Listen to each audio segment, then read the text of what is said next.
The majority of my time in corporate, I was like knee deep in data.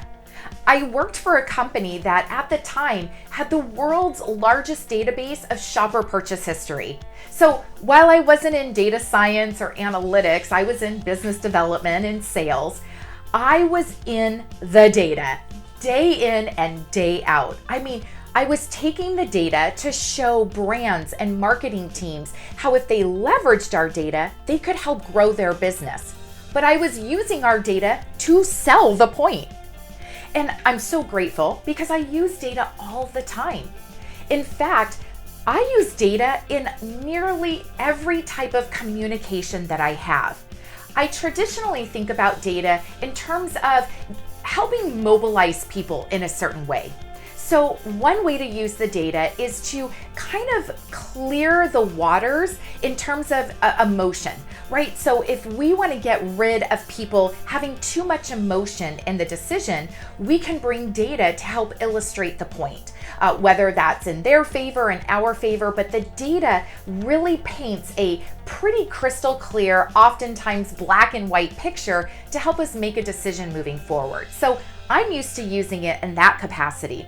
I also use it whenever I'm speaking at an event or training because it helps really illustrate why I'm talking about a particular topic. So for example, we do a lot of training on emotional intelligence. Well, why should people care about emotional intelligence? It's because 90% of top performers are high in emotional intelligence. So that data point allows our audience to say, oh, if I want to be a high performer, I better pay attention to this training. But there was this other piece of communication that really triggered recently for me. And I'll tell you, I hadn't even really thought about it until I reflected back on it. But we do a lot of executive coaching on how to advocate for yourself.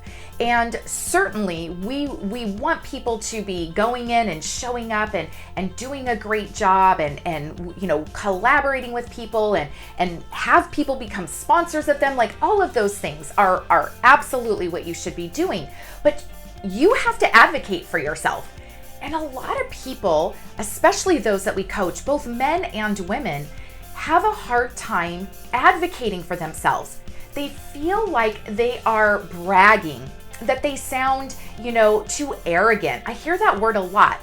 Colleen, I'm told I need to talk about myself and my accomplishments or what my contribution was to this project, but I feel like I'm going to sound too arrogant. I just want to talk about how the team collaborated.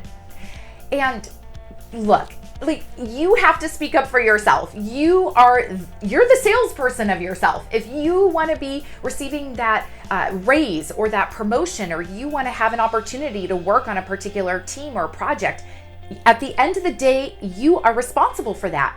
So the best coaching that I give is use the data. Data allows you to almost like separate this ego away. That if you were to just come in and speak about your accomplishments from a data standpoint and use facts and use numbers, it can shift a little bit of that mindset away from, oh, I'm just bragging and I'm being arrogant. No, you're just coming in and reporting the data. So I want to offer for you, first of all, are you using data in the ways that I've already talked about?